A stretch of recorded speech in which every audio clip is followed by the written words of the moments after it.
नहीं। ओम नमः सिद्धेभ्यः, ओम नमः सिद्धेभ्यः, ओम नमः सिद्धेभ्यः। नमः श्री वर्धमानाय निर्धूत कलिलात्मने सालोकानां त्रिलोकानां यद् विद्यादर्पणाय ते संतप्त मानस शांत हो जिनके गुणों के गान में वे वर्धमान महान जिन विचरे हमारे ध्यान में। दोपहर के सेशन में अपन ने शंका समाधान रखा है, तो सबसे पहले तो आपकी कोई शंका हो, प्रश्न हो तो पूछ लें, या कोई पर्ची पे लिख के लाए हो तो पूछ लें, तो हम उसी पे चर्चा करेंगे। है कोई आप लोगों का प्रश्न? है? हाँ, बोलो भाई साहब, बोलो, आपको कोई प्रश्न है? मैंने जबरदस्ती नहीं बोलना, रोज कोई पूछना। हाँ बराबर। देखो आप सोच लेना जब तक प्रश्न है, जब तक सोच लेना अपन प्रश्न ना। सबसे बड़ा प्रश्न ये है कि जीव दुखी क्यों है, ख्याल में है ना? और हम दुखी हैं तो दुख का कारण क्या है, और हम दुख को कैसे दूर कर सकते हैं, और हम जो दुख को दूर करने के उपाय कर रहे हैं क्या वे उपाय सच्चे हो सकते हैं, क्या उनसे हमारा दुख दूर हो सकता है? ख्याल में है ना? ये मूल मुद्दे की बात है। हम सब पूरे जीवन भर बचपन से लेके जवानी तक और जवानी से लेके बुढ़ापे तक सुखी होने के उपाय करते हैं, लेकिन पूरे जीवन भर अपन देखते हैं कि अपन जैसा सुख चाहते हैं, जैसे सुखी होना चाहते हैं, वैसा सुख नहीं मिल पा रहा है। ख्याल में है ना? इसीलिए वैसा सुख नहीं मिल पा रहा है, इसलिए हमारी सुख की खोज बंद नहीं होती। और अपन क्या करते हैं कि अपन सुख की खोज में नाना प्रकार के उपाय करते रहते हैं। पहले किसी ने बताया कि अच्छी पढ़ाई लिखाई करो तो सुखी हो जाओगे, तो अपन पढ़ाई लिखाई करते हैं। फिर किसी ने अपन ने प्रश्न किया कि पढ़ाई लिखाई तो कर ली, लेकिन अभी सुखी बुखी तो समझ में आया नहीं, तो बोले कोई नहीं, अब अच्छे पैसे कमाओ, शादी करो, घर गृहस्थी बनाओ तो सुखी हो जाओगे। वहाँ भी कोई सुख नहीं मिलता।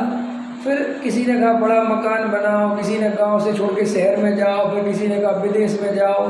तो ऐसे अपने पूरे जीवन भर अपन दूसरों की बातें सुनते रहते हैं, नकल करते रहते हैं और दूसरों के जैसे बनने का प्रयास करते हैं, और वहाँ पर हमेशा अनुभव आता है कि सुखी नहीं हुई। तो फिर वहाँ पर क्या भ्रम करता है कि साहब मैं सुखी नहीं हुआ हूँ क्योंकि मेरे थोड़ा पाप का उदय चल रहा है, लेकिन ये वर्ग सामने वाला जो है ये तो सुखी है। मेरे पास पैसा तो है लेकिन शरीर अच्छा नहीं है, इसलिए मैं दुखी हूँ। अगर मेरा शरीर अच्छा होता तो मैं तो बढ़िया सुखी होता। तो ऐसे भटकता रहता है। फिर क्या होता है कि सुख के नाम पर बाहर में कहीं सुख नहीं मिलता, परेशान होते रहते हैं। तो फिर कोई बता देता है कि मंदिर में सुख मिलेगा,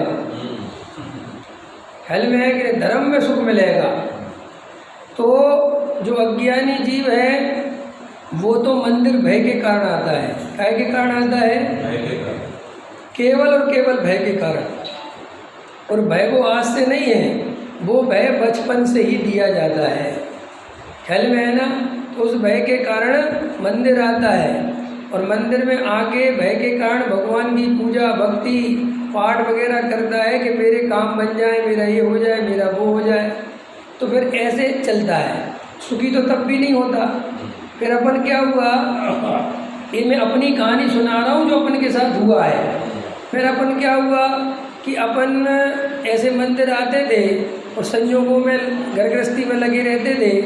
फिर किसी निमित्त से ऐसा उदय बना कि अपन स्वाध्याय आदि में बैठ गए, और स्वाध्याय आदि में बैठे तो वहाँ ये समझाई बात कि भगवान कुछ लेते देते नहीं हैं, भगवान वीतरागी हैं, जैन धर्म तो वीतरागता का धर्म है, यहाँ राग द्वेष में कोई सुख नहीं है। ये समझी अपन ने सब बातें, विषय भोगों में कोई सुख नहीं है,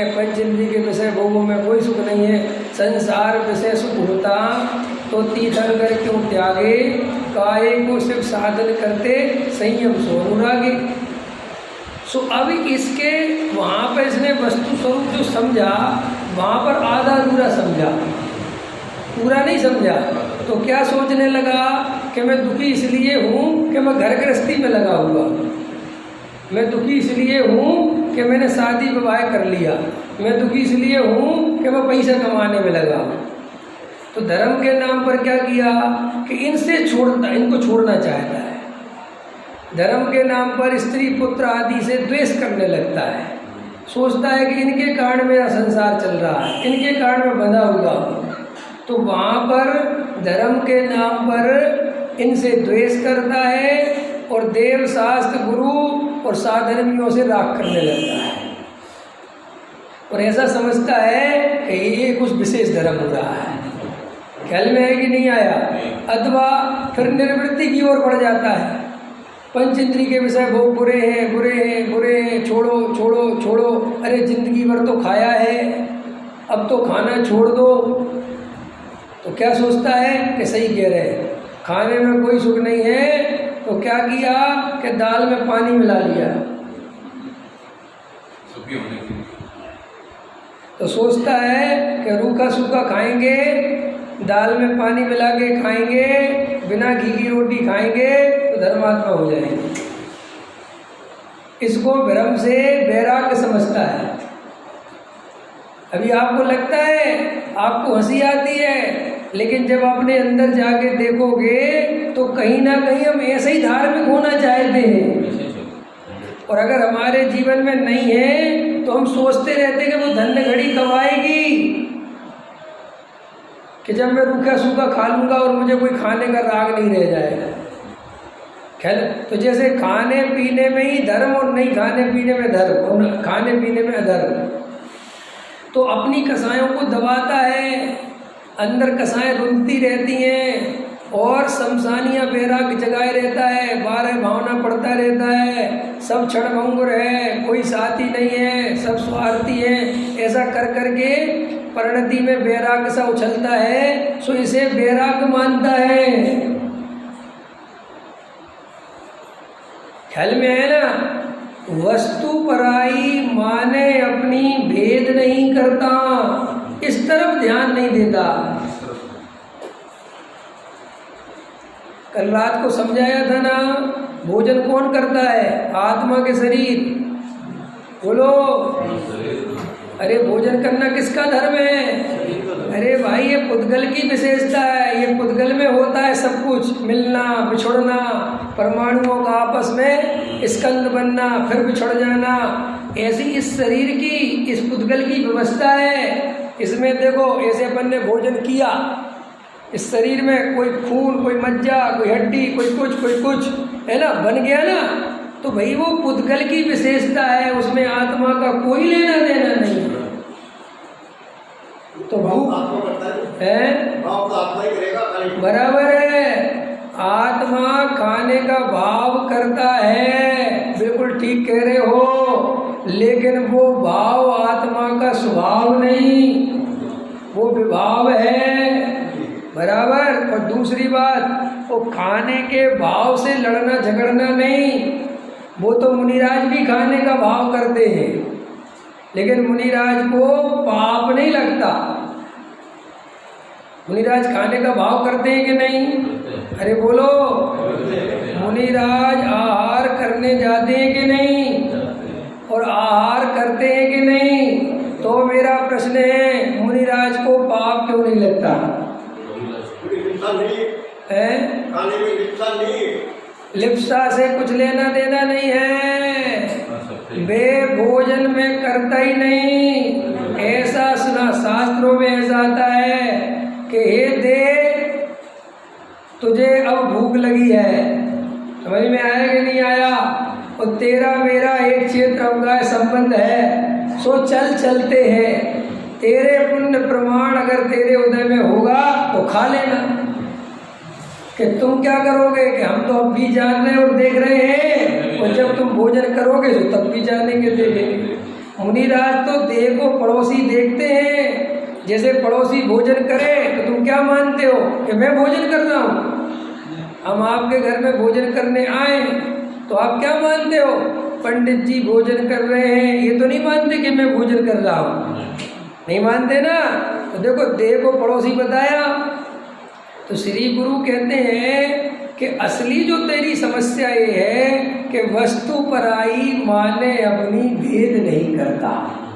अरे ये शरीर के धर्म शरीर के हैं, इनका आत्मा से कोई लेना देना, उन्हें सहज स्वीकार होने चाहिए। भाई ये देह है तो इसमें भूख लगती है और भोजन करते हैं, भूख मिटती है, ऐसे ही वस्तु का स्वरूप है।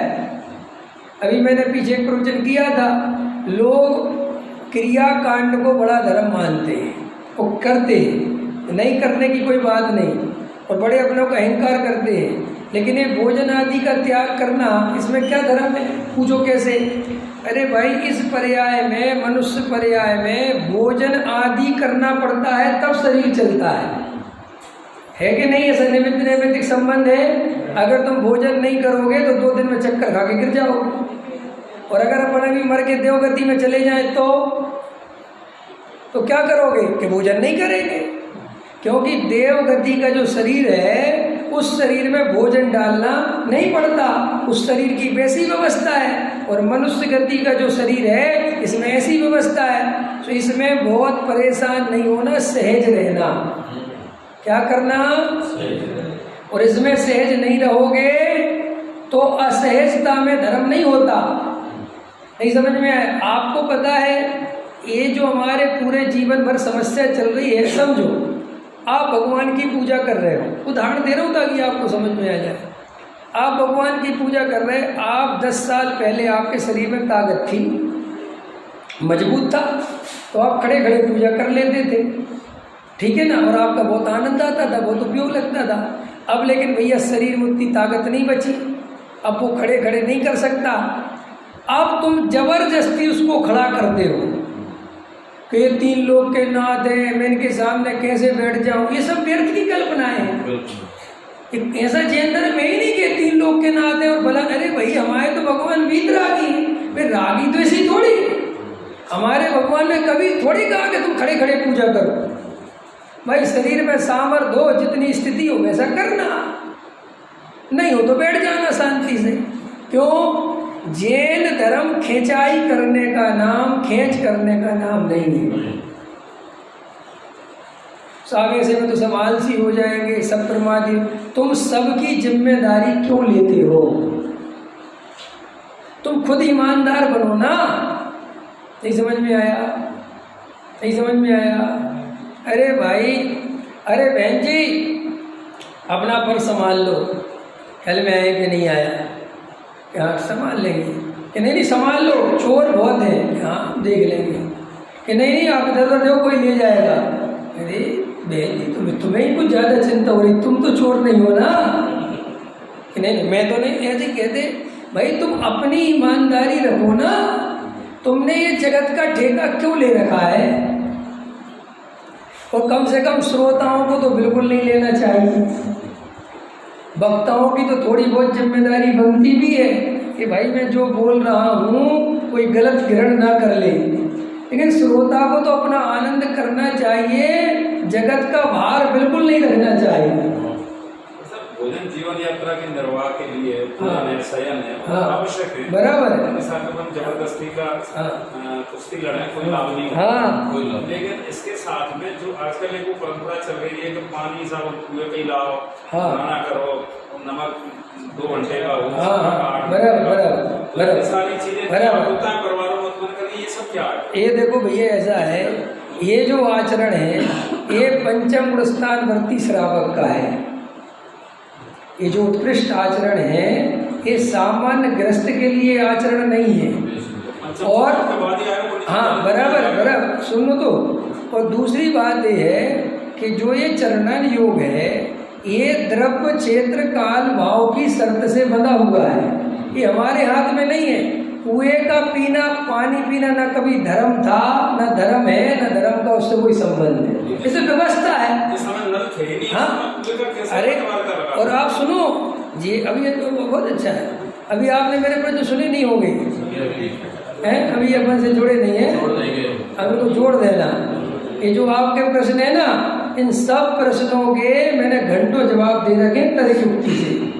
देखो भाई, पानी छानकर पीना इतना मस्त था, और शास्त्रों में आचार्य भगवंतों ने जो उसको इतना बड़ा चढ़ाकर और ग्रंथों में लिखा है, वो ऐसे ही नहीं लिखा। जिस समय वो ग्रंथ लिखे गए उस समय का द्रव्य क्षेत्र काल भाव ऐसा था कि पानी छानकर पीना अत्यंत आवश्यक था। अगर पानी छानकर नहीं पीते तो हिंसा नहीं, मरने का डर था स्वास्थ्य की दृष्टि से। कि क्यों? कि मैं तो पक्का गांव का आदमी हूँ और आप सब भी गांव के आदमी हो। हमने गांव में कुएं से पानी भर के लाते थे, साक्षात मेढक आते थे, छोटे छोटे, छोटी छोटी मछली आती थी, कीड़े मकोड़े आते थे। अरे जैन नहीं, मैंने हिंदू को पानी छानते देखा है कुएं में। और अभी चले जाओ तुम गांव में, अभी भी छान के पीते। बोलो, तो वो छान कर इसलिए नहीं पीते कि कोई जीवों को बचाना है। अरे भाई, छान कर पीने की इसलिए व्यवस्था थी कि कुएं के पानी में दुनिया भर की जीव राशि होती थी, उसको खींच के लाते थे, छानते थे। और भैया अब मेढक घर पे ले जाके क्या करेंगे वो? समझ में आया? ये तो कॉमन सेंस है ना कि भाई यहीं कहीं डाल दो, जो जीव जहाँ के वहाँ चले जाए। अब लेकिन आप लकीर के फकीर हो। धर्म में क्या होता है, लकीर के फकीर वो लोग बनते हैं जो विचारशील नहीं होते। जैन दर्शन में लकीर के फकीर बनने वालों की कोई वैल्यू नहीं है। लेकिन मजेदार बात है, हमारी आदत है हम सम्मान लकीर के फकीर वालों को ही देते हैं। इसलिए वो लकीर के फकीर चलते रहते हैं बाजार में, मार्केट में।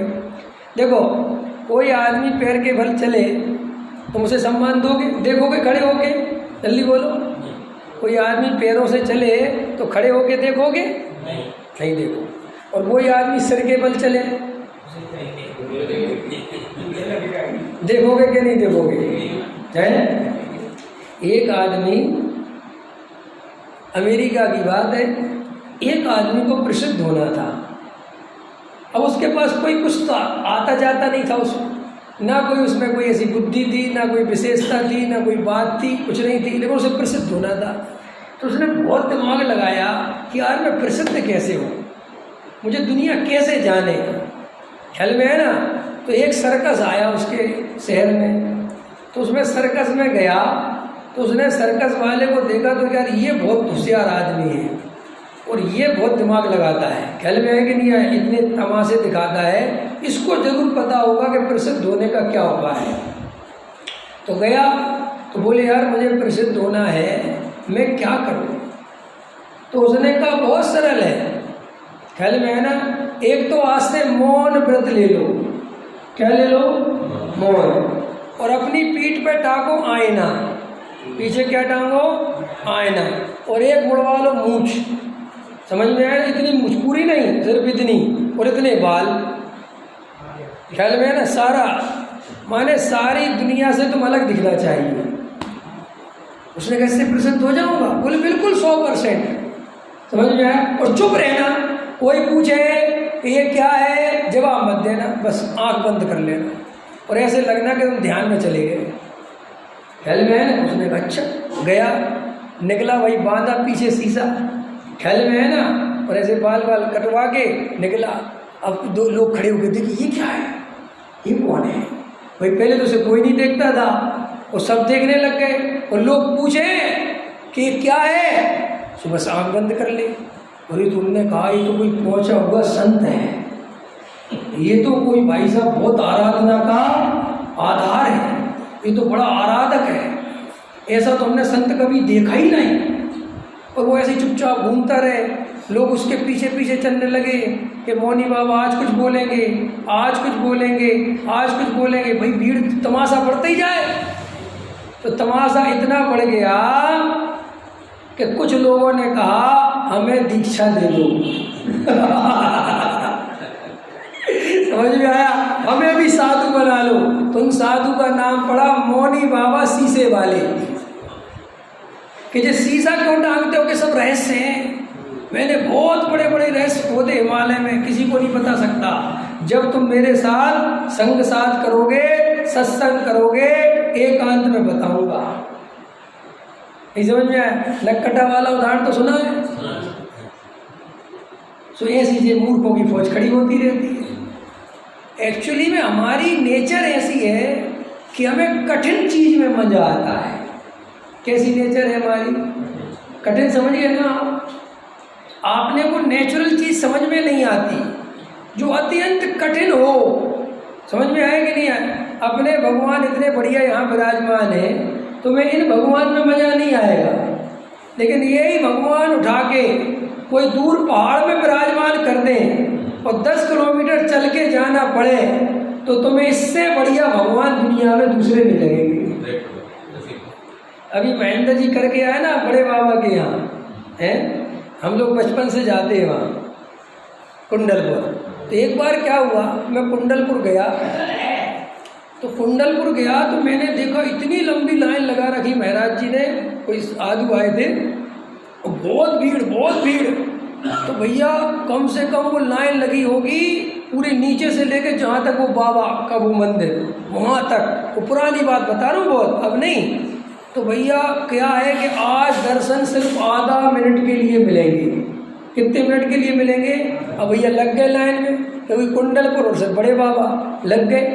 अब लग गए लाइन में, लगे 2 घंटा 2.5 घंटा हो गया, 3 घंटे में जाके नंबर आया। और जब नंबर आया और जब बड़े बाबा को देखने मिले तो ऐसे लगे साक्षात भगवान ही बैठे हो। तो मैंने उसी समय अनुभव किया कि क्यों विवेक कुमार, आज बड़े बाबा में क्या चांद तारे लग गए। यहाँ चांद तारे नहीं लग गए, अभी ये सारी जनता भगा दो और यहीं बैठा दो, बैठ और देख बड़े बाबा को, फिर नहीं देखेगा। तो हमारी नेचर ऐसी है मनुष्य की कि उसको अहंकार वाले कामों में मजा आता है। नहीं समझ में? जिसमें उसका अहंकार पुष्ट हो, कुछ दिखे, कुछ करे। पकड़ में आया कि नहीं आया? तो अपने को अहंकार पसंद होने से अपन कोई ऐसे काम करे जो अपन नहीं कर पाए। जैसे अपन मान के चलो 2 बार भोजन करते हैं और किसी ने कह दिया कि ये व्यक्ति सिर्फ 1 ही बार भोजन करता है, बस तुम्हें महिमा आने लगी, और कुछ 1 ही बार। ये हमारी नेचर है। और गलती से कोई ये और कह दे कि ये तो करते ही नहीं समझ में आया, तो फिर तो उनके चरण पकड़ के बैठ जाए। मैं ऐसे बहुत से साधु संतों को जानता हूँ कि वे जगत में इसलिए बड़े साधु बन गए कि उनने 60 साल से नमक नहीं खाया। उन किसी से पूछो उनके भक्तों से कि इन साधु को तुम इतना बड़ा साधु मानते हो, कुछ इनकी 2-4 बातें तो बताओ, ये कुछ बताते हो। बोले साहब तो कुछ भी ये सब नहीं, फालतू बातें नहीं। ये तो मैंने कहा तुम इनको क्यों इतना बड़ा? बोले तुम्हें कुछ पता नहीं है, 60 साल हो गए नमक नहीं खाते हैं। गजब हो गया साहब। अब ये बिल्कुल वैसा ही है, वो अमेरिका जैसा। नहीं समझ में आया? ये सब मौनी बाबा। कौन से बाबा? ये मौनी बाबा। कि बाबा जी कुछ नहीं बोलते, कि मौन व्रत ले रखा है, लेकिन खाने पीने में सब बोलते हैं। ये वाला लाओ, इधर लाओ, उधर लाओ, ऐसे करो, ऐसे करो। ख्याल में आया कि नहीं आया? हाँ, सब इशारों में सब चलता है। लेकिन जब तत्व की बात सुनो तो मौनी बाबा, कि तत्व चर्चा करो तो मौनी बाबा। हम ज़्यादा चर्चा नहीं करते। चर्चा में क्या रखा भाई? चर्या करो, चर्या। एक हमारे यहाँ पे शास्त्री बन के आया तो वो भजन गाता था, चर्चा क्यों, चर्चा भी होगी, चर्या भी होगी।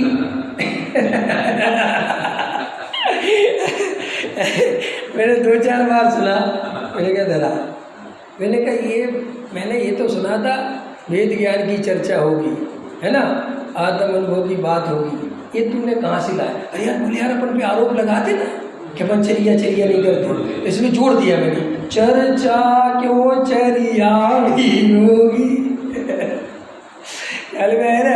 ऐसे अज्ञान चलते रहते हैं और ऐसे बहुत चले जाते हैं भाई। कभी गहराई से विचार करो।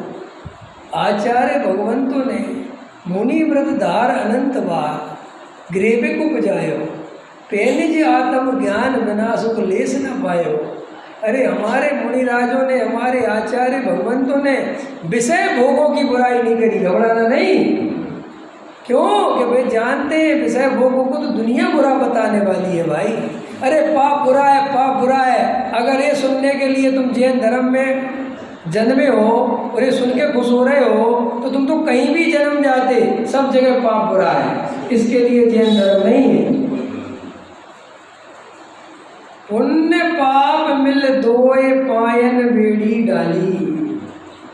पंडित जी हम क्या करें, हम तो सही बात बताएं, हम तो थक गए।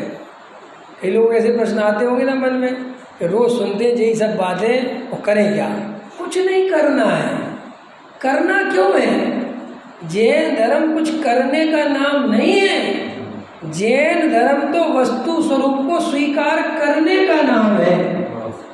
क्या करना कुछ नहीं है। महेंद्र जी, आप भी महेंद्र जी? हाँ, बहुत बढ़िया। एक हमारे महेंद्र जी आए ना चित्तौड़गढ़ से। हाँ, तो हम सोच रहे हैं मेरे का कन्फ्यूजन ना हो जाए। हाँ, ख्याल में आया? देखो बताओ, करने में मजा है कि नहीं करने में? बोलो, इस प्रश्न का जवाब दे देता हूँ। बोलो बोलो, कर्ता बनने में आनंद है कि अकर्ता रहने में आनंद है?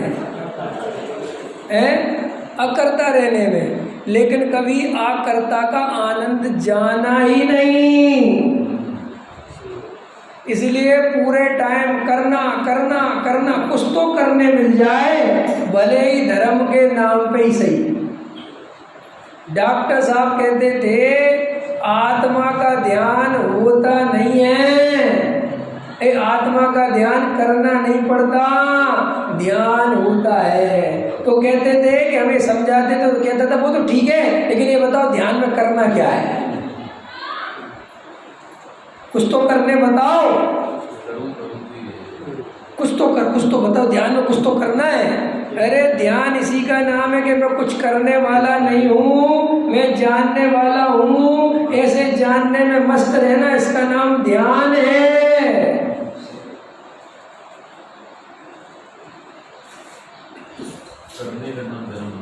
लेकिन हर किसी को करना है, कुछ करना है, कुछ करना है, कुछ करना है। क्रिया तो जी करनी तो पड़ेगी, ऐसे तो क्रिया छोड़ ही देंगे।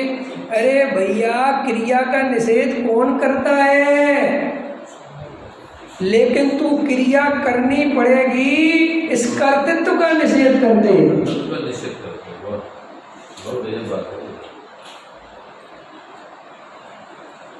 हम पुण्य का निषेध नहीं करते। तू होता कौन है जो तू पुण्य का निषेध करेंगे? नहीं समझ में आया? पुण्य करे कि नहीं करे, धमकी किसको देता है? पुण्य कर नहीं सकता। क्या पुण्य तो कर सकते हैं? अरे पुण्य हो ये बिना रहता नहीं। ये क्या पुण्य करे? चुन्न छोड़ दे, मंदिर आना छोड़ दे, तेरे दम हो तो छोड़ दे। तो धमकी किसे देता है? मैं धमकियों से नहीं डरता। कई लोग कहते हैं मंदिर आना छोड़ दो ना भैया, किस पे एहसान कर रहे हो? मेरे पे एहसान कर रहे हैं क्या? आगे अगर आनंद आ रहा हो तो आओ, और नहीं आ रहा हो तो तुम्हारे आने का वैसे भी कोई फायदा नहीं समझ में? एक बच्चा स्कूल में 10वीं क्लास में 10 बार फेल हो गया और माँ साहब डांटता है तो कहता है डांटो मत वरना मैं स्कूल छोड़ दूंगा। तो छोड़ देना भाई, तो काम का भी वैसे कुछ नहीं है। साहब हम 15 में नहीं आएंगे। अरे नहीं आओ ना भाई, कौन कह रहा है? देखो भैया, अंदर जाके विचार करो कि मुझे आनंद से रहना है। मैंने एक धर्म की परिभाषा बताई थी, धर्म मतलब आनंद से रहना, बस। गृहस्थी संयम पालना के नहीं पालना, करना नहीं पढ़ना के नहीं, क्या है भाई?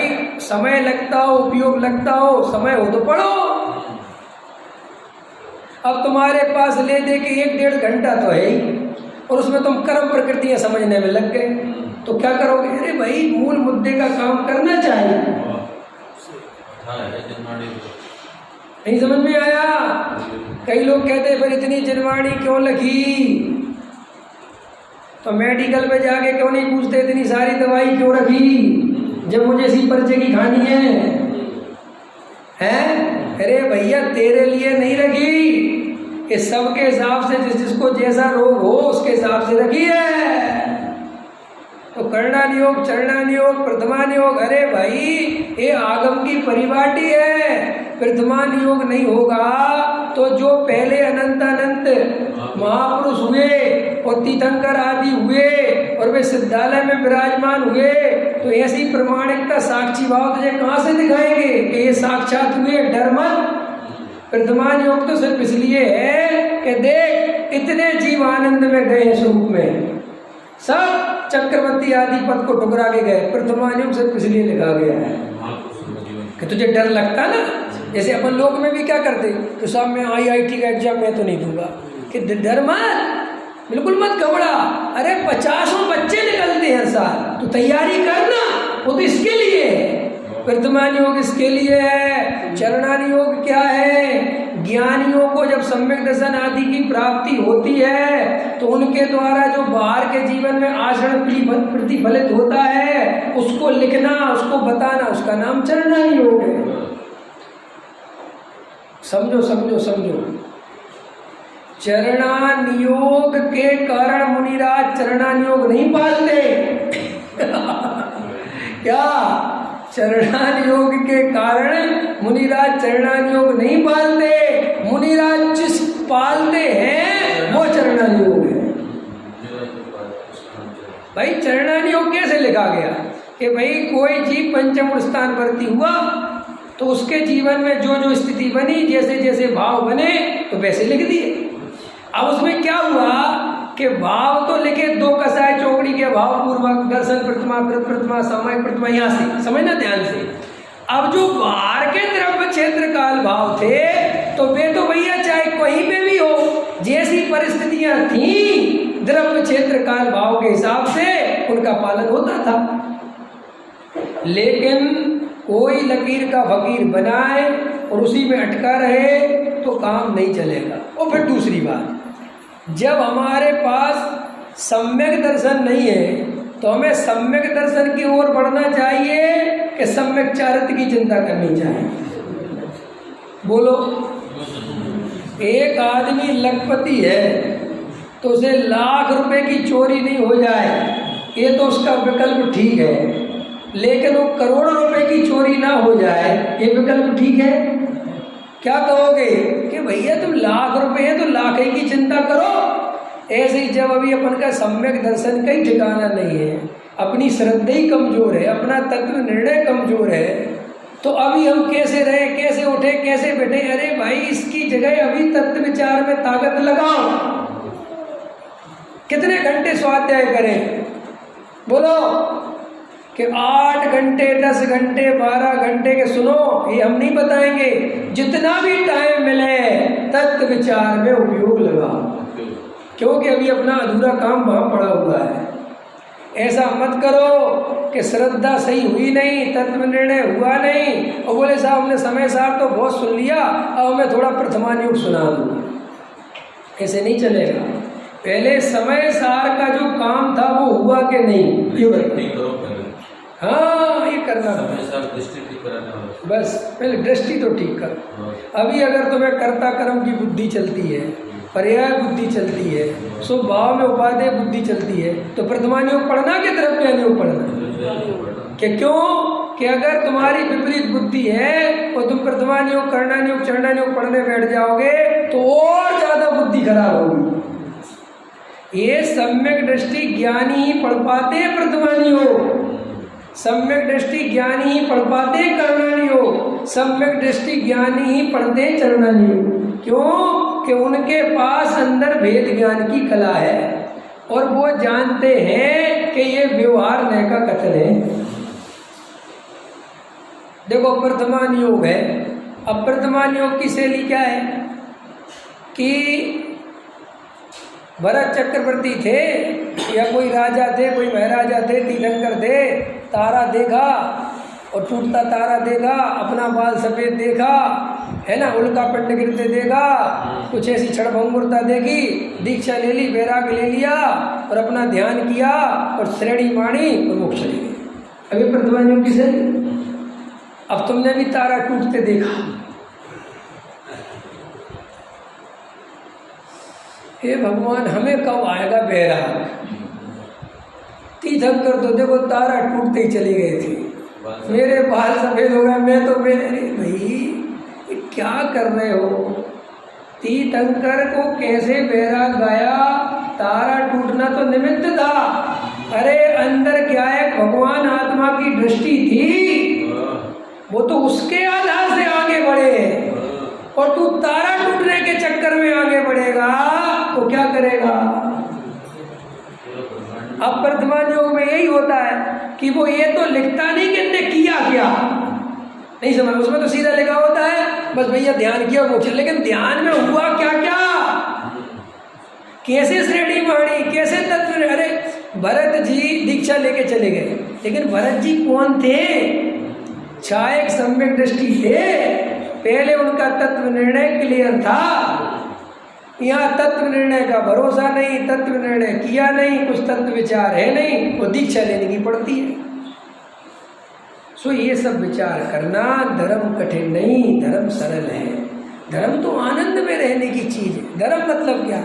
जैसा वस्तु का स्वरूप है वैसा स्वीकार। ये पानी गिर रहा है, स्वीकार है, देखो आनंद है, और ये पानी नहीं गिरना चाहिए, ये गलत गिर रहा है, दुख। यही तो धर्म बने क्या भाई? हम मनुष्य हैं, ये शरीर है, इसमें आत्मा के ऐसे क्षेत्र का संबंध है, दोनों में निमित्त संबंध है, हमें स्वीकार है। अंजन चोर की कथा क्या है? हाँ, अंजन चोर थे, वो निरंजन हो गए। तो अंजन चोर ऐसे निरंजन नहीं हुए, सम्यक दर्शन पूर्वक ही हुए।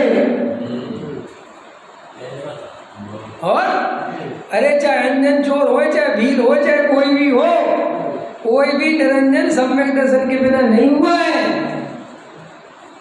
नहीं समझ में आया? और भैया हर जीव की योग्यता अलग अलग है, हम अंजन चोर थोड़े ही हैं। अंजन चोर की जाने, भरत जी की जाने, मैं अपनी जानूं, गुरुदेव की जाने।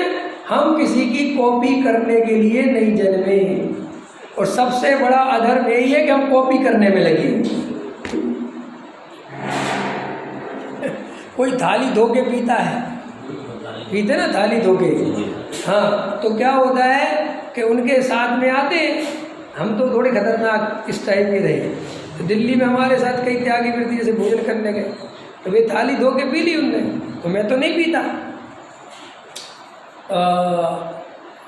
उनके जो साथ वाले थे वो भी पी रहे। हमने कहा तुमने कब सीख ली, ख्याल में है कि नहीं? बोले भाई साहब के साथ रहते। हमने ठीक, अच्छी बात है, ये तुम हृदय पे हाथ रख के बताओ, तुम्हें थाली धोने का भाव आता है कि कॉपी करते हो? नहीं समझ में? ये नकलें बहुत बुरी चीज़ है, नकल नहीं करना। अंदर से भाव आए तो 10 बार पीना, मैं उसके निषेध में नहीं, लेकिन ये दूसरों को देख देख के करते हो। सामने वाला चटाई पे सोता है तो हम भी चटाई पे सोएंगे, अरे कोई मतलब है भाई? ये ऐसे धर्म नहीं चलता। सामने वाले की परिणति सामने वाला जाने, तुम्हारे अंदर भाव है कि नहीं? मेरे अंदर भाव है कि देखो भैया, ऐसी भावुकता का नाम धर्म नहीं है, ये नहीं चलेगा। ये जैन धर्म इसका नाम नहीं है। रात्रि में 4 प्रकार के आहारों का त्याग, क्या कर दिया? रात्रि में 4 प्रकार के आहार का त्याग। तो हमने किसी से कहा, अरे तुम त्याग कर रहे हो, ये तुम्हें पता है इसका मतलब क्या है? हमने कहा रात में अगर 2 बजे हार्ट फेल हो गया, कोई तकलीफ हो गई और डॉक्टर के पास ले जाना पड़ेगा, तो फिर वहाँ पे दवाई खानी पड़ेगी। तुमने तो 4 प्रकार के आहार का त्याग कर दिया। तो बोले नहीं, हमने उसमें कह रखा है कि अगर ऐसी कोई तकलीफ हो तो फिर चलेगा। ऐसे नियम लेने में कितना फ़ायदा है? ऐसे नियम तो कोई भी ले लो। जब तक मैं आपके सामने प्रवचन कर रहा हूँ, मेरे 4 प्रकार के आहार का त्याग अच्छा नियम है कि नहीं? पुण्य बनेगा कि नहीं बनेगा? अरे बनेगा कि नहीं बनेगा? ऐसे बनियाई नियम निकाले, ये बनियों के निकाले हुए। ये बनियों की बुद्धि बहुत तेज होती। बनिया झुके तो कुछ ना कुछ उठा के उठे, समझ में? हाँ, एक सज्जन बोले साहब मैंने नियम ले लिया, आप भी ले लो। मैंने कहा कौन सा? कह रहे शास्त्रों में 10,000 कितनी वनस्पति में ध्यान भी नहीं है, इतनी वनस्पति है। और बोले साहब अपने खाने में 10-20 आती है और बाकी का पाप अपने को लग रहा है। तो मैंने कहा क्या तरीका है बचने का? बोले मैंने तो कह रखा जितनी मेरे खाने में आए उनको छोड़ के बाकी का त्याग। हमने कहा यार ये बहुत बढ़िया है, इससे बढ़िया नियम दुनिया में मैंने कहीं नहीं देखे। क्या करूं भैया, क्या करूं मैं, क्या करूं? ये ऐसे चलते रहते हैं। ये 5 वर्षानी करते हैं, तो उसका कुछ फल मिलता है? उसका फल मिलता है ना, मिथ्यार्थ। उसका फल मिथ्यार्थ मिलता है, 4 गति परिभ्रमण मिलता है। टोडरमल जी साहब ने लिखा है कि अपनी भूमिका से ज्यादा क्रिया पाले तीव्र कसाय का लक्षण है। ये टोडरमल जी लिखा है, ये टोडरमल जी के बस की थी। अगर हमें टोडरमल जी ने नहीं लिखा होता तो हम तो कह ही नहीं सकते थे, नहीं मारते पकड़ के। ख्याल में है ना? अरे कुछ खबर नहीं है, जरा सी क्रिया कांड की उड़ाओ तो इसको चोट लगती है, तकलीफ होती है। ये तकलीफ बताती है कि तेरी इसमें एकत्र बुद्धि है। एक सज्जन आए मेरे पास, वैसे ही जैसे ऊपरी में प्रवचन करने गया ना, ऐसे एक बार मैं वहाँ गया, कहाँ गया, देवली। तो एक सज्जन आए मेरे पास जब मैं पढ़ता था 12वीं क्लास, तो मैं ऐसे कोई बात चली हुई प्रवचन में, दयादान पूजा भक्ति। तो बोले साहब आप ऐसी बात करते हो ना तो समाज को बहुत तकलीफ होती है, लोग कट जाते हैं। हमने कहा अच्छा। फिर हमने कहा कोई बात नहीं। फिर एक दिन में फिर आ गए, फिर कहने लगे। हमने कहा भाई साहब इधर आओ, ये बताओ समाज को तकलीफ होती क्या आपको, पहले बताओ ईमानदारी से। तो मेरी तरफ देख रहे, बोले नहीं मुझे तो बिल्कुल वस्तु स्वरूप में पक्का निर्णय है। तो मैंने कहा जिनको तकलीफ होती वे तो आज तक आए नहीं, और आप रोज आ जाते हो कहने के लिए। इसका मतलब कहीं ना कहीं तकलीफ आपको ही है। कोई मुझसे पूछता है ना कि हमें सब दयादान पूजा भक्ति में कोई रस नहीं है, हमें कोई एकत्र बुद्धि नहीं है, लेकिन हम ऐसा कहते हैं ना तो हमें ये लगता है कि लोग छल ग्रहण कर लेंगे। तुमने लोगों की ठेकेदारी ले रखी क्या? तुमने तो नहीं करा कि नहीं, तो बस तुम अपना काम करो, बाकी जो करेंगे उनसे हम निपटेंगे। नहीं समझ में आया? हम पे भी तो छोड़ दो कुछ। और जिसको अपना कल्याण करना होगा वो जागृत होगा तो वो आके पूछेगा कि साहब आपने दयादान पूजा भक्ति को ये कहा, हमें समझ में नहीं आया। और जो बेहोशी में सुन रहा है वो लड़ झगड़ के भग जाए तो भग जाए। टोडरमल जी साहब ने लगाए, कह रहे हम शराब की बुराई करें और कलार को बुरा लगे तो हम क्या करें? गधा मिश्री खाने से मर जाए तो सज्जन पुरुष मिश्री खाना तो नहीं छोड़ते। सो तेरे को जो जब जड़ की क्रिया की थोड़ी सी उड़ाई होती है, खिंचाई हो, तो तेरे को बुरा लगता है, इसका मतलब तेरे को उसमें रस है ना। तुझे तो और खुश होना चाहिए कि बिल्कुल ठीक कहते हो, ये जीव ऐसे ही लगता है। सच्चा मोक्ष मार्ग तो यही है। तो तू प्रसन्न नहीं होता, दुखी होता है। अभय पंडित जी बहुत अच्छा समझाते हैं कि व्यवहाराभासियों के सामने चलाना निश्चयाभासी और निश्चयाभासियों के सामने चलाना व्यवहाराभासी, तो दोनों ही खुश होते हैं। कहते बहुत अच्छे पंडित जी हैं, बहुत अच्छे पंडित जी हैं, समझ है कि नहीं आया? गजब का प्रवचन करते, गजब का प्रवचन करते। और कहते उल्टा कर दो, व्यवहाराभासियों के सामने चलाओ व्यवहाराभासी और निश्चयाभासियों के सामने चलाओ निश्चयाभासी, सो दोनों ही के चेहरे लटकते हैं।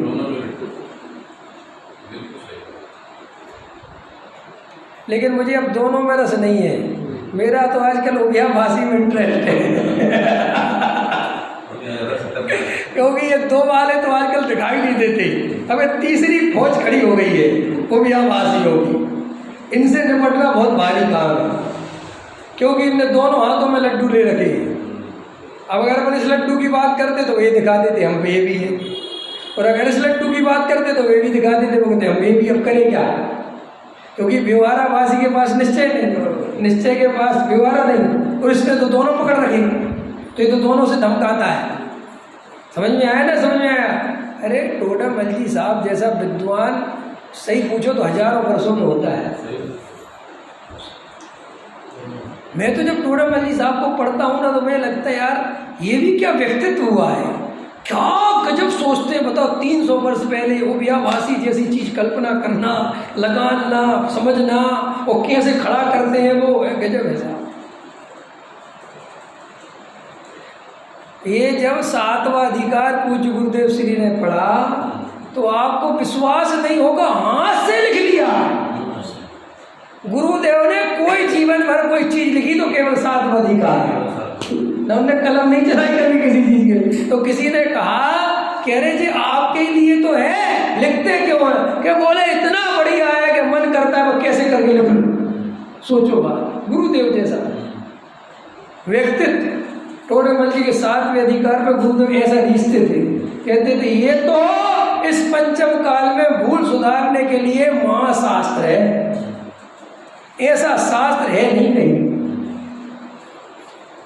समय सार आनंद पीने के लिए और मोक्ष मार्ग प्रकाशक भूल निकालने के लिए, और भूल जब तक निकलेगी नहीं समय सार का आनंद पी नहीं पाओगे, चाहे पढ़ कितने ही लेना। पंडितों का लिखा हुआ है। हाँ ये तो पंडितों का लिखा हुआ है, आजकल ये चलता है, ये पंडितों का लिखा हुआ है। अरे भाई तू बातें देता है, तू कह रहा पंडितों का, जो ये कहते ना पंडितों का लिखा हुआ है, उनके लिए मेरा जवाब है। चलिए तो पंडितों का लिखा हुआ है, तू ये तो बता महाराजों का कितना पड़ता है। क्या साहब कैसी बात करके सुन, अगर महाराजों को भी ढंग से पढ़ लिया होता तो तेरे ये बात नहीं निकलती, ये पंडितों का लिखा हुआ है। ये तो पंडितों का लिखा हुआ है, उन्हीं के मुंह से निकल रहा है जो कुछ पढ़ते लिखते ही नहीं है।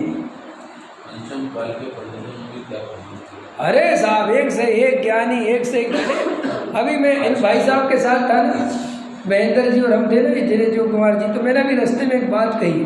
अभी हम गए थे तुम्हारे इधर तफरी करने तब म्यूजियम, तो मैंने इनसे बात कही, आगे भी गए, हमने दिखाया, हमने कहा इन चीज़ों को देख के ये देखा करो कि देखो दुनिया कितनी मूर्खता करती है। इस मनुष्य पर्याय में आकर भी जीव कैसे गृहीत मिथ्यात्व बना रहा है, कैसी लाइनों में लगा हुआ है, कैसे देवी देवताओं को मान रहा है, कैसे फूल चढ़ा रहा है, कैसे उनसे मन्नतें मांग रहा है, कोई काला धागा मांग रहा है, कोई पीपल पर कुछ कर रहा है, कोई भगवान के सामने गिड़गिड़ा रहा है, कोई बाल को लेकर के ऐसे ऐसे कर रहा है। अरे विचार तो करा करो कि अपन कितने भाग्यशाली है रे भाई कि अपन को सच्चे वीतरागी देव मिल गए। तुम्हें अपने वीतरागी देव की ऐसी महिमा होनी चाहिए कि अपने बच्चे से कहना बेटा मेरे को रोटी देना चाहे मत देना, कोई बात नहीं, लेकिन वीतरागी देव को मत छोड़ देना, कुगरू को देव कुशास के पास मत चले जाना। तो वीतरागी होने के बाद भी, धर्म मिलने के बाद भी वो चिरंजी और 2 अगरबत्ती तो अभी भी लिए खड़े रहते हैं। हाँ कहीं ना कहीं वे सही बात, हाँ वे सही बात में पूछो तो वे अभी धर्म का अंश भी नहीं समझे,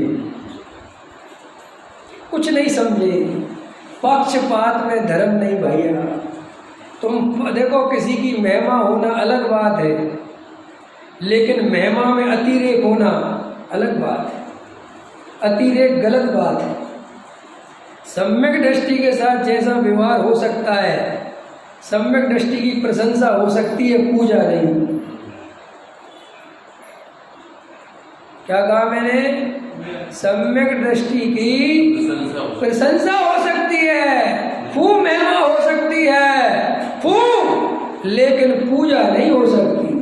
प्रशंसा का नाम ही पूजा है। हाँ, लेकिन वो वाली पूजा नहीं हो सकती जैसा अरे गुरुदेव खुद ही बोलते थे 1000 दफे कि हम वो गुरु नहीं है, ये तो हम स्थानक मत में थे, वहाँ साधु थे, सो वहीं से हमें गुरुदेव बोलते हैं। सो यहाँ पे भी वही परंपरा से चल रहा है, हम देव शास्त्र गुरु वाले गुरु नहीं है, ये तो गुरुदेव बोलते थे, 1000 दफे बोलते थे।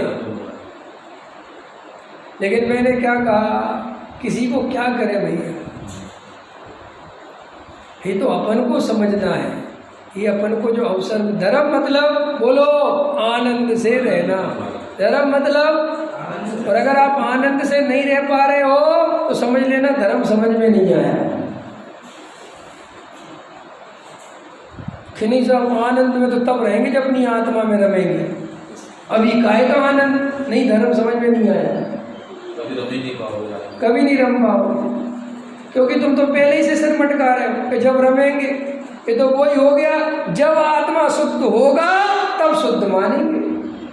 व्यवहारी क्या कहते हैं कि हम आत्मा को शुद्ध जब मानेंगे जब वो शुद्ध होगा, कि बेटा कभी शुद्ध होगा ही नहीं, ऐसा ही स्वरूप है, मैं क्या करूं, ये मेरे घर की बात नहीं है। अरे सुनो, लोक में भी सोना खदान में से निकलता है, मिट्टी के साथ निकलता है, लेकिन ज्ञानी वही है जो मिट्टी नहीं देखता, सोना देखता है, तभी तो उस मिट्टी को साफ करता है। और तू अपने को मानता ही अशुद्ध है, रागी द्वेषी मानता है, तो कभी शुद्धात्मा का अनुभव करेगा कैसे? और अपने को रागी द्वेषी मानेगा तो वैसी अनुभूति होगी, उस अनुभूति का नाम मिथ्या दर्शन है। तो जो लोगों के मन में प्रश्न आता कि अरे अपन तो वर्तमान में तो अशुद्ध है ना, और तुम लोग तो वर्तमान में शुद्ध शुद्ध कहते हो, तो भैया सीधा सा गणित है, स्वभाव से शुद्ध है, पर्याय में अशुद्ध है, लेकिन पर्याय की अशुद्धता स्वभाव के अवलंबन से ही मिटती है,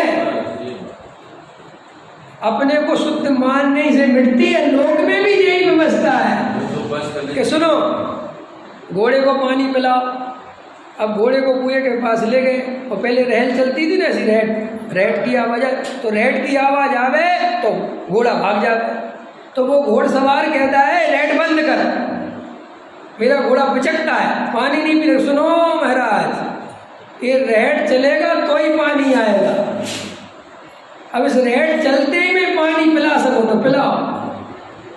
ऐसे ही राग द्वेष मिटेंगे तो हम आत्मा को शुद्ध मानेंगे, तो 3 काल में संभव नहीं है, तो फिर क्या करें? इसी राग द्वेष के बीच में आत्मा को शुद्ध देख सको तो देख लो, वरना शुद्ध देखने का कोई उपाय नहीं है। शुद्ध अवस्था में शुद्ध अवस्था देखना, हाँ, अशुद्ध अवस्था में ही शुद्ध की दृष्टि करना, यही तो धर्म है, यही तो धर्म का आधार है, यही तो सम्यक दर्शन है, यही तो वेद ज्ञान है, यही तो पुरुषार्थ है, यही तो सब कुछ है। नहीं समझ में आया? अरे देव शास्त्र गुरु की भक्ति इसलिए असली नहीं हो रही है, लोगों पे गुरुदेव का नाम नहीं निकल पा रहा है, क्योंकि अभी उनको अंदर गुरुदेव पता नहीं है। पैसा उन्हीं के नाम से इकट्ठा कर रहे हैं, उन्हें गुरुदेव की फोटो लगा लगा के, अरे मायाचारी है, पाप है कि जिसको तू अंदर से खुद नहीं मानता उसके नाम से पैसे इकट्ठा करता है, इससे बड़ा पाप होगा? अरे बोलो, श्रद्धा का लुटेरा सबसे बड़ा लुटेरा है कि फोटो लगा दो पैसा आ जाएगा। अरे बेईमान, अगर तू इतना बड़ा धर्मात्मा तो अपनी दम पे इकट्ठा कर। देना चाहिए नहीं देना है? पैसा देना चाहिए नहीं देना चाहिए? अरे गजब हो गया साहब, हमने आगे घंटा बता दिया, बोले कूदना चाहिए कि नहीं कूदना चाहिए। अब ये भी हमें ही समझ आया कि नहीं कूदना चाहिए। अरे इतनी व्याख्या इतनी कर दो दी कि नहीं पंडित जी सारी आप ही कर दो ताकि हमें कुछ ना करना पड़े, आपके ऊपर सब हम सब जितने जूते पड़े वो हमारे ऊपर पड़े है। अरे भाई सुनो सुनो सुनो, शांति, हाँ वगैरह समझ गए ना, ये सब पंडितों के मुंह से बुलवाते हैं ताकि अपन बच जाए। वो तो देखो जी हम क्या कर सकते हैं, अब हम पंडितों के मुंह तो पकड़ नहीं सकते, जो थे ये बोल गए हम क्या कर सकते कि जो बोल गए तू बोल, कि वो जो बोल के गए सही बोल के गए, और तुझे स्वीकार करना हो तो कर, मैं तो करता हूँ। दुनिया में ये धर्म के नाम पर बहुत पायाचारी करता है, जबकि घर में नहीं करता। घर में तो पता, जैसे कोई तुम्हारे बेटे की कुछ बुराई करे, ए साहब मेरा बेटा जैसा है मेरे लिए है, समझ, तेरे बाप का नहीं खा रहा, बोलते हो ना, हाँ तो कैसे कड़क हो जाता है। और कोई अपने पंडित विद्वान की बुराई करे, हाँ वो तो है, ऐसे सही कह रहे हैं, वैसे तो हमें भी ऐसे ही लगता है, हम लेकिन कहते कुछ नहीं है। अब आप समझते नहीं, चलाना पड़ता है सब। समाज है ना, ये भैया जी क्या बदमाशी कर रहा है। अगर तुझे वो पंडित सही नहीं लगाता तो उससे मुंह पे जाके बोल गया ना मुझे नहीं जमे तुम, उसके सामने तो उसकी तारीफ करता है, पीठ पीछे बुराई करता है। ऐसे मायाचार कभी नहीं करना। मुंह पे बोलो कि हो सकता है कि तुम गलत बोल रहे हो तो सही हो जाएगा, लेकिन पीठ पीछे बोलोगे तो कैसे चलेगा है? हाँ, कई लोग मेरे पास कहते हैं तुम ऐसा बोलते हो वैसा बोलते हो, ये करते हो वो करते हो। मैंने कहा यार मैं क्या बोलता हूँ तुम्हें इससे तकलीफ है, ये तकलीफ का कारण है, लेकिन ये तो बताते नहीं कि मैं क्या गलत बोलता हूँ। वो तो बताओ, बोलते तो सही हो, क्या बोलते तो तुम सही हो लेकिन क्या करें, वो समाज में चलता नहीं। अरे समाज में नहीं चलता, मुझे अपना डर लगता है कि मेरी दुकान खतरे में पड़ जाएगी, अहंकार पे चोट लगती है।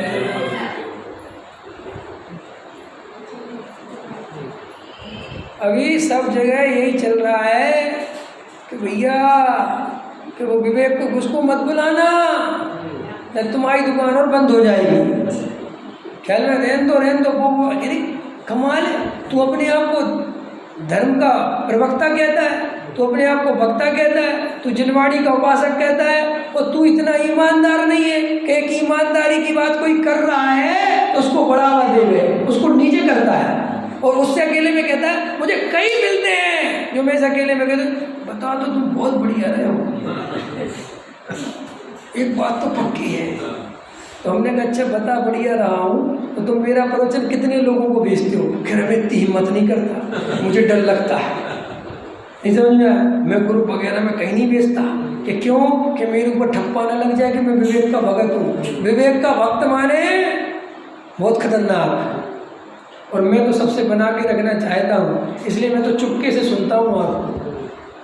जैसे वो होता है ना कि डॉक्टर साहब कहते थे कि लोगों को मजा तो आया क्रमबद्ध पुस्तक पढ़ने में, तो क्या करते ऊपर का कवर फाड़ देते थे ताकि किसी को ना पता चले कि कौन सी पुस्तक है। डॉक्टर साहब की घटना है, अभी सुन रहा था प्रचंड सो बता रहे थे कि इंदौर में नागपुर में क्या हुआ। डॉक्टर साहब ने जो बोले कि ना बाल बोध भाग 1, 2, 3, तो क्या हुआ कि वो बाल बोध भाग 1, 3 जो वहाँ पे नागपुर में कोई सेठ जी थे, जो ही व्यक्ति विद्वान थे, उनने क्या किया कि उसके ऊपर के पेज फाड़ फड़ू के और अपने हिसाब से छपवा ली और उसमें अपना नाम डाल दिया, सीधा अपने ही डाल दिया, बात ही खत्म, और वहाँ बंटवा दिए। अब वहाँ बंटवा दिए तो वो किसी के हाथ में आया होगा, मोक्षु के हाथ में, तो सब डॉक्टर साहब का है, तो सब अपने नाम से छपवा रखा है। तो खबर पहुंचाई डॉक्टर साहब के पास कि यहाँ तो ऐसी धांधली चल रही, सारा साहित्य आपका और अपने नाम से छाप के। तो डॉक्टर साहब ने कहा नाम में क्या रखा है? अरे कम से कम उसी के नाम से सही सत्य तो जा रहा है, सत्य जाना चाहिए, नाम की कोई कीमत नहीं है। नहीं समझ में आया? अरे तुम्हें सत्य पसंद आया तो डंके की चोट पे बोलो। जैसे तुम समाज में धर्म के ही क्षेत्र में क्यों डरते हो, लोग में कोई नहीं डरता। अरे तुम्हारा कोई व्यापार हो, समाज में कोई 2-4 लोग आए, अरे बंद कर दो, कर दोगे बंद? करोगे तो पता क्या हो, तू रोटी दे जाएगा, दे जाओ तो बताओ। नहीं समझे?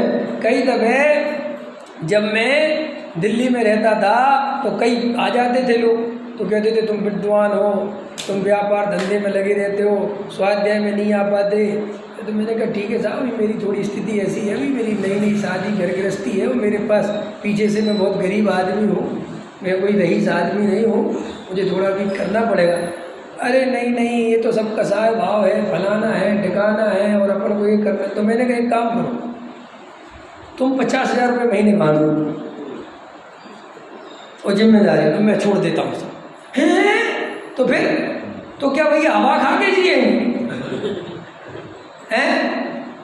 क्या गत कर रखी है समाज ने?